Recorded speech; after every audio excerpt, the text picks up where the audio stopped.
He has worn the cape of Superman, carried the silver sword of a monster hunter, and now Henry Cavill is stepping into what may be his most ambitious role yet. A Scottish immortal warrior who has survived centuries of loss, violence, and solitude, and who is about to face his greatest enemy once more. The Highlander reboot is no longer a rumor, no longer a Hollywood pipe dream. It is real, it is moving, and it is shaping up to be one of the most consequential action films of the decade. Production officially launched in Scotland in early 2026. A fitting homecoming for a franchise that drew its soul from the rugged highlands, windswept moorlands, and ancient stone castles of that country. Director Chad Stahelski, the architect behind all 4 John Wick films, is behind the camera, a choice that alone signals this will not be a generic action movie dressed in period costumes. Cavill himself broke the news on Instagram one Wednesday morning, posting 2 first-look images that sent the internet into immediate frenzy. "Happy first look for Highlander," he wrote. "This has been quite the journey for me, which I'll tell you all about when the time is right." In one photograph, Cavill wields a heavy, imposing sword. The visual language is unmistakably Stahelski, grounded, atmospheric, and drenched in intention. The road here was not without turbulence. Late in 2025, an injury during training forced a production delay.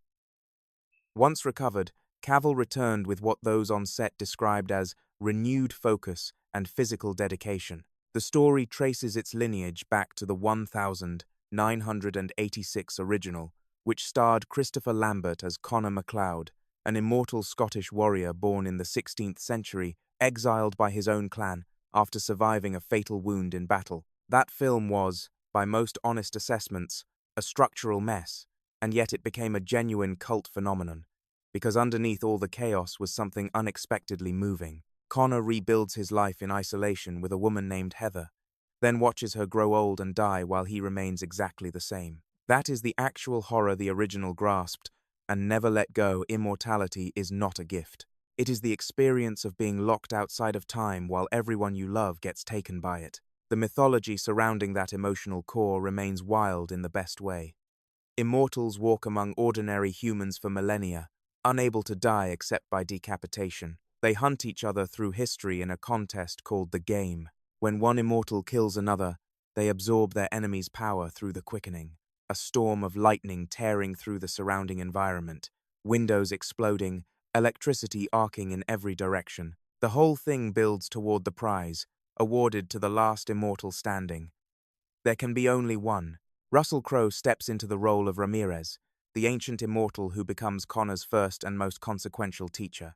In the original film, Sean Connery played Ramirez with complete conviction and zero apology, an Egyptian-born immortal with a Spanish name and a Scottish accent, and somehow it worked perfectly because Connery never once blinked. Crowe brings a different kind of authority to the screen, something heavier and more weathered, the kind of presence that suggests a man who has watched empires rise and collapse, and has long since made peace with the fact that he will outlive them all. His dynamic with Cavill is expected to carry genuine emotional weight, not just a mentor teaching a student the rules of the game, but an older immortal passing something far more fragile down to a younger one, the will to keep going after centuries of loss.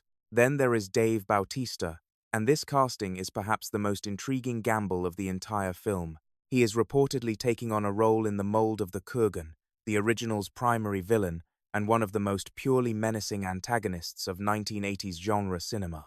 Clancy Brown played the Kurgan as something barely contained, chaotic, theatrical, almost gleefully destructive. Bautista is a fundamentally different proposition. The physical scale is obviously there.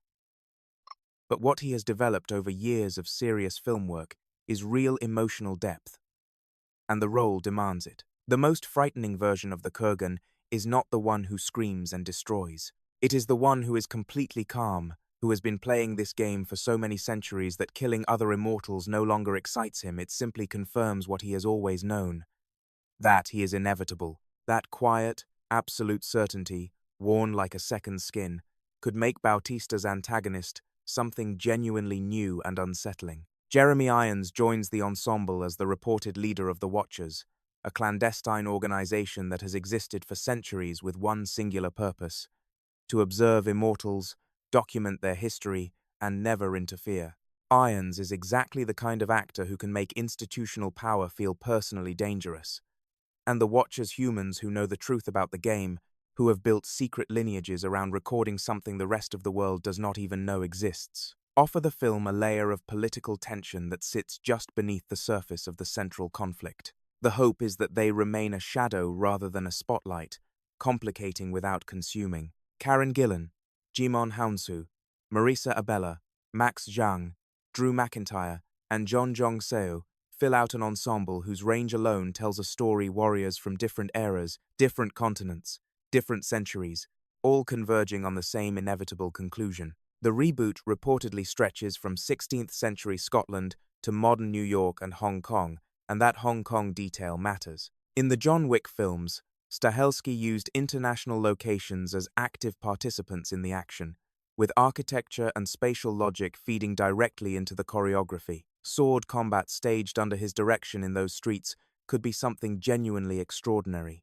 The fight choreography is ultimately what this project lives or dies on, and Stahelski's entire reputation is built on sequences with clear geography, visible technique, and real physical consequence, exactly what this mythology has always deserved. No official release date has been confirmed, though industry insiders point to a late 2027 or early 2028 theatrical launch. Whatever this film turns out to be, production is moving, the images are out there, and Stahelski is behind the camera. It is going to be loud.